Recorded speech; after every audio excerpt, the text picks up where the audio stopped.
सबसे पहले हमारा ऑडियो वीडियो आप तक पहुंचे तो गुप्ता म्यूजिक स्टूडियो को सब्सक्राइब करें और घंटी को दबाना न भूलें।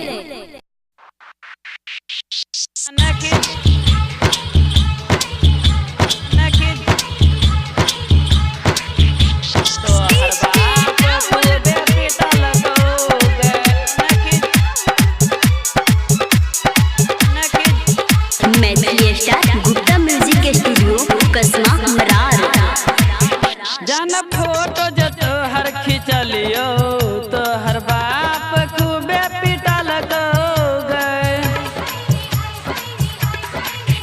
जन कनखी जे तोरा मारलियो तोहर बाप खूबे पिटल गए। अंग अंग तोरल गए, अंग अंग तोरल गए। हो सब पिटला में भारत करल गए। जन कनखी जे तोरा मारलियो तोहर बाप खूबे पिटल गए। जन फोटो जे तोहर खिंचलियो तोहर बाप खूबे पिटल गए। अंग अंग तोरल गए, अंग अंग तोरल गए। हो सब पिटला में भारत करल गए। जन कनखी जे तोरा मारलियो तोहर बाप खूबे पिटल गए।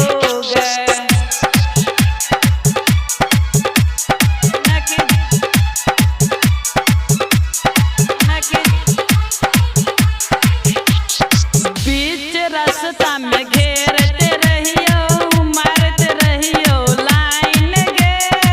खिड़की से तोरा लव लेटर देलियो, बाप तोहर गेलो जाइन गे। अच्छा बीच रास्ता में घेरते रहियो, मारते रहियो लाइन गे। खिड़की से तोरा लव लेटर देलियो, बाप तोहर गेलो जाइन गे। हमरे चलते माई बाबू के, हमरे चलते माई बाबू के टोल समाज में बेइज्जत केल गे। जन फोटो जे तोहर खिंचलियो तोहर बाप खूबे पिटल गए।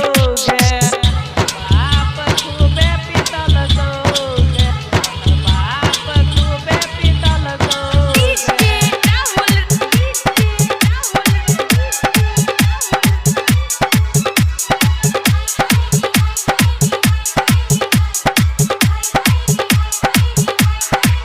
दूसरा से शादी रचेले केले नहीं इंसाफ गे।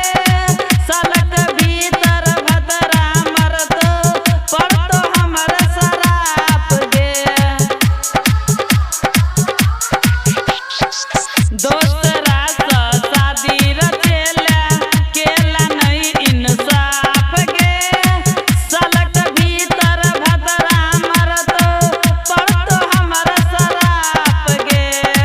राइटर निशांत चंदन गे, सिंगर चंदन निशांत गे। तोरा प्यार में जहर पिलको गे। जन फोटो जे तोहर खिंचलियो तोहर बाप खूबे पिटल गए।